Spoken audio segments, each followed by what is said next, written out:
الحمد لله الذي بنعمته تتم الصالحات نشكره على فضله الغزار ونعمه المضرار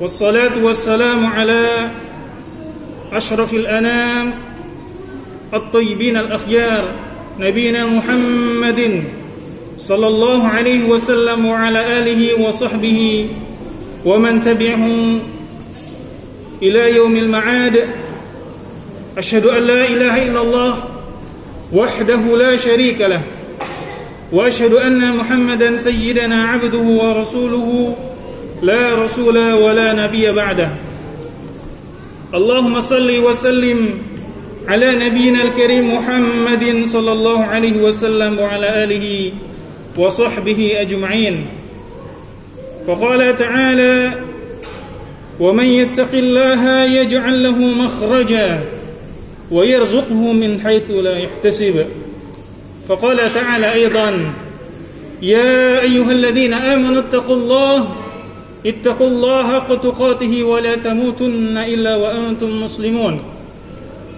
فيا أيها المسلمون أوصيكم bitaqwallahi wa ta'atihi la'allakum tuflihun.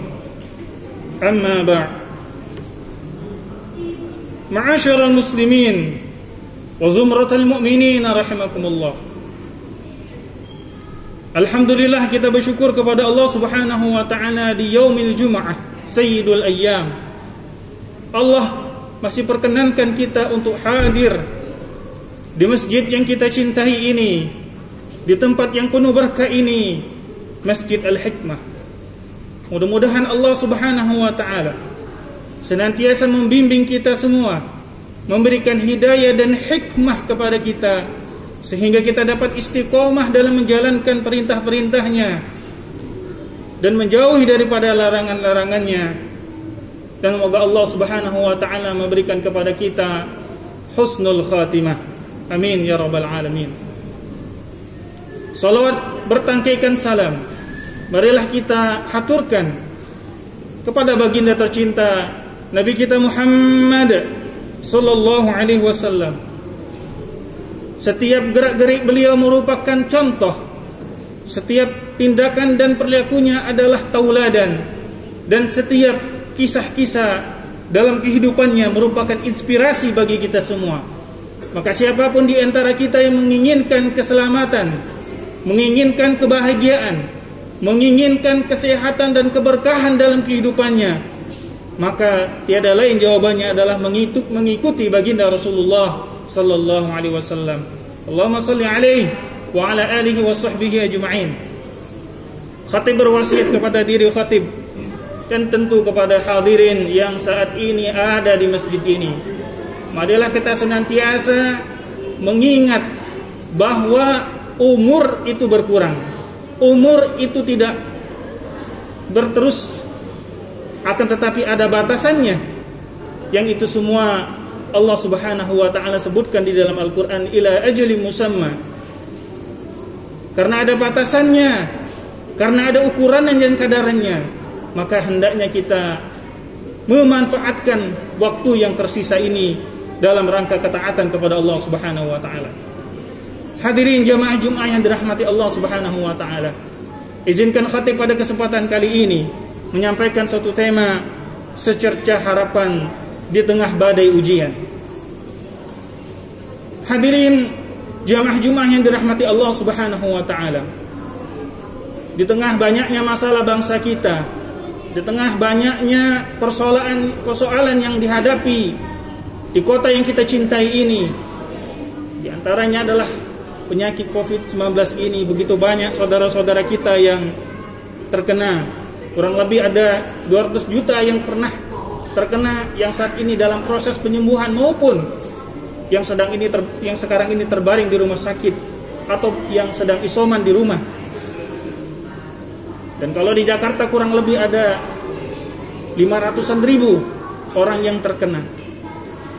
Saya teringat dengan suatu syair Arab yang dituliskan oleh Abul Baqa Ar-Rundi.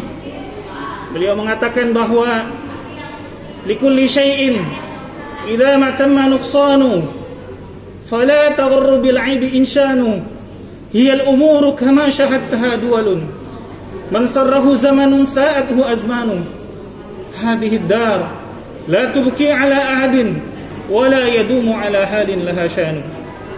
Kisahkan, ini adalah kisah di mana dulu di Andalusia merupakan tempat di mana banyaknya kaum muslimin, peradaban besar di sana, tetapi mengisahkan yang juga mungkin keadaan hal yang sama di negara kita yang saat ini tidak sedang dalam keadaan biasa-biasa saja atau tidak sedang dalam keadaan sehat-sehat saja. Dulu kita dalam keadaan biasa, tidak pakai masker, tidak berjaga jarak, bahkan berkerumun atau tidak cuci tangan bahkan. Tetapi saat ini mari kita senantiasa menyadari bahwa kita memakai masker karena Allah, insya Allah nilainya ibadah di hadapan Allah Subhanahu wa taala. Abul Baqa Ar-Rundi mengatakan, segala sesuatu kalau sudah sampai pada puncaknya maka dia akan terus berkurang. Itulah ibarat umur kita yang kian lama kian bertambah, tapi nanti pada saatnya lambat laun semua yang Allah beri akan Allah cabut. Mata sudah mulai kabur, kemudian urat sudah mulai kendur, semuanya Allah Subhanahu wa ta'ala perlahan ambil dari sisi kita. Maka kita hendaknya fala taghrur bi'isi insanu, kita jangan tertipu dalam keadaan seperti ini. Pun kita jangan putus asa dengan apa yang kita hadapi saat ini dari kesulitan dan cobaan. Saya teringat pula dengan satu ayat Al-Quran di dalam surat Az-Zumar. Allah Subhanahu wa ta'ala berfirman, a'udzubillahi minasyaitonirrajim, bismillahirrahmanirrahim, qul ya ibadiyalladzina asrafu ala anfusihim la taqnatu min rahmatillah innallaha yaghfiru dzunuba jami'a.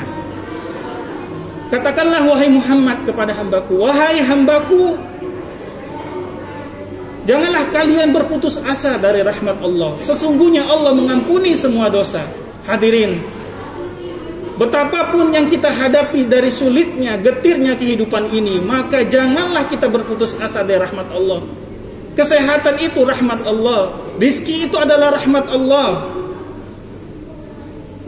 pekerjaan itu adalah rahmat Allah Subhanahu wa ta'ala. Jangan ada sampai muncul di benak kita bahwa Allah telah jauh daripada kita. Malah sebaliknya, Allah Subhanahu wa ta'ala mengingatkan kita untuk senantiasa tidak berputus. Artinya kita jangan sampai pesimis. Sebagaimana disebutkan Allah Subhanahu wa ta'ala dalam surat Yusuf, innahu la yai'asu min rauhillah illa alqaumul kafirun. Sesungguhnya yang senantiasa, yang tidak pesimis, ya, artinya yang pesimis terhadap rahmat Allah Subhanahu wa ta'ala kecuali orang-orang yang kafir. Jadi keimanan identik dengan optimisme dan pesimisme identik dengan kekufuran kepada Allah Subhanahu wa ta'ala. Lalu apa yang dapat kita lakukan, hadirin jamaah Jum'ah yang dirahmati Allah Subhanahu wa ta'ala? Setidaknya ada dua hal yang dapat kita lakukan sebagai seorang muslim dalam menghadapi situasi yang seperti ini. Maka kalau kita lihat di ayat setelahnya, di surat Az-Zumar, Allah Subhanahu wa ta'ala berfirman, wa anibu ila rabbikum wa aslimu lah, yang artinya, dan kembalilah kepada Tuhan kalian dan berserah dirilah. Hadirin jamaah Jum'ah yang dirahmati Allah, begitu pesat teknologi yang manusia capai pada saat ini, begitu hebatnya manusia menciptakan robot dan berbagai macam penemuan-penemuan, tapi tak kalah bertemu dengan pandemi seperti ini, semuanya luluh lantak. Ekonomi yang dibangun bertahun-tahun hancur dalam sekejap. Seolah-olah Allah ingin katakan kepada kita semua, wahai manusia, jangan takabur terhadap Allah Subhanahu wa ta'ala. Idza arada syai'an, jika Allah menginginkan, ayyakulahu kun fayakun, maka semua bisa jadi dengan izin Allah Subhanahu wa ta'ala. Maka kita hendaknya kembali kepada Allah Subhanahu wa ta'ala, menyadari bahwa kita ini hanyalah suatu makhluk yang fana, hamba Allah Subhanahu wa ta'ala yang akan kembali kepada Allah Subhanahu wa ta'ala. Dan paling penting adalah bagaimana kita menguatkan rasa tawakal kepada Allah Subhanahu wa ta'ala. Rasa tawakal inilah yang kemudian akan membantu imunitas tauhid kita. Karena ketika kita diuji, yang paling banyak diuji adalah bagaimana virus-virus kesyirikan akan senantiasa menggorogoti daripada keimanan dan keyakinan kita kepada Allah Subhanahu wa ta'ala. Bahkan dengan tawakal, dengan haqqut tawakkuli. Saat Nabi SAW berhijrah, tawakalnya Rasulullah SAW kepada Allah Subhanahu wa ta'ala menghantarkan beliau dengan selamat. Tawakalnya para sahabat ketika berdakwah di Jazirah Arab yang begitu dipenuhi dengan banyaknya sekali permasalahan, Allah berikan kemenangan demi kemenangan. Indonesia ini pun, kalaulah mau dibandingkan ketika ingin merdeka, bagaimana bisa bambu runcing menghadapi meriam dan juga tank-tank yang ada. Tawakal, perkuat tawakal kita kepada Allah Subhanahu wa ta'ala, perkuat keimanan dan imunitas keyakinan kita kepada Allah Subhanahu wa ta'ala. Mudah-mudahan Allah memberikan jalan keluar sebagaimana firman-Nya, wa may yattaqillaha yaj'al lahu makhraja wa yarzuqhu min haitsu la yahtasib. Yang menarik adalah dari tafsir As-Sa'di. Beliau mengatakan, salah satu balasan yang Allah akan berikan kepada orang bertakwa ketika dia menghadapi begitu banyak kesulitan baik di dunia dan akhirat, bahwa Allah akan memberikan jalan keluarnya. Tapi sebaliknya, bagi siapa yang kufur, tidak mau bertakwa kepada Allah Subhanahu wa taala, maka niscaya dia akan mendapatkan kesulitan demi kesulitan dalam kehidupannya. Hadirin, kalaulah kita menyadari dari perkataan ini, maka tiada lain obati diri kita, obati hati kita, obati jasad kita ini, tiada lain adalah dengan kembali kepada Allah Subhanahu wa taala. Dan yang kedua adalah, hadirin jamaah Jumat yang dirahmati Allah, bahwa Nabi SAW jikalau beliau menghadapi suatu masalah, beliau kemudian melaksanakan sholat. Sebagaimana yang diucapkan oleh Abu Huzaifah, menceritakan kana Nabi SAW idza hazamahu al-amr fa shalla, atau fi maqalan Nabi SAW, yang artinya dahulu Nabi SAW jika menghadapi suatu kesulitan, maka beliau melakukan salat. Hal ini beriringan dengan apa yang Allah Subhanahu wa taala perintahkan dalam Al-Qur'an. Wasta'inu bis-sabri was-salah. Maka mintalah pertolongan kepada Allah Subhanahu wa taala dengan sabar dan salat. Hadirin jamaah Jumat yang dirahmati Allah. Dahulu di zaman Nabi SAW ada seorang yang buta datang kepada Nabi, "Ya Rasulullah, berdoalah kepada Allah agar menyembuhkan kedua mataku." Rasulullah SAW mengatakan, "Apakah engkau akan mengakhirkan daripada doa tersebut sehingga aku berdoa?" Artinya untuk diakhiratkan saja, artinya doa itu diijabah oleh Allah, atau di dunia ini kalau kau inginkan. Kemudian Rasulullah SAW rupanya mengatakan, hendaknya engkau wudu dan salat.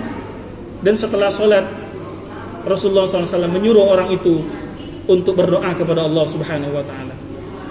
Hadirin jamaah Jumat yang dirahmati Allah, inilah contoh yang diberikan oleh Rasulullah SAW. Bahkan para sahabat pun, para ulama, Al-Imam Bukhari ketika ingin menulis kitabnya, beliau tidak lepas sholatnya ketika menuliskan hadis-hadisnya. Dan alhamdulillah hadis itu sampai kepada kita semua. Keberkahan sholat akan mendatangkan kemenangan, keselamatan, solusi dari setiap kesulitan dan kehidupan kita. Mungkin dua hal ini yang mungkin bisa disampaikan oleh khatib, mudah-mudahan kita dapat lakukan dalam kehidupan kita. Dan kita berdoa kepada Allah Subhanahu wa taala, bangsa kita, negara kita ini Allah sehatkan kembali, Allah kembalikan keadaannya kepada semula. Dan bagi saudara-saudara kita yang sedang dalam keadaan sakit, semoga Allah sembuhkan mereka ya Allah. Bagi saudara-saudara kita yang mengalami kesulitan, Allah mudahkan urusan-urusan mereka.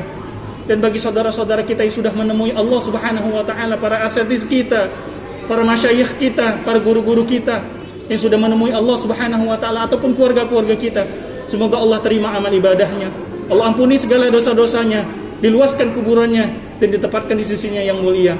Barakallahu li wa lakum fil Qur'anil azim wa nafa'ani wa iyyakum bima fihi min al-ayati wa dzikril hakim wa taqabbal minni tilawatahu innahu huwal ghafurur rahim.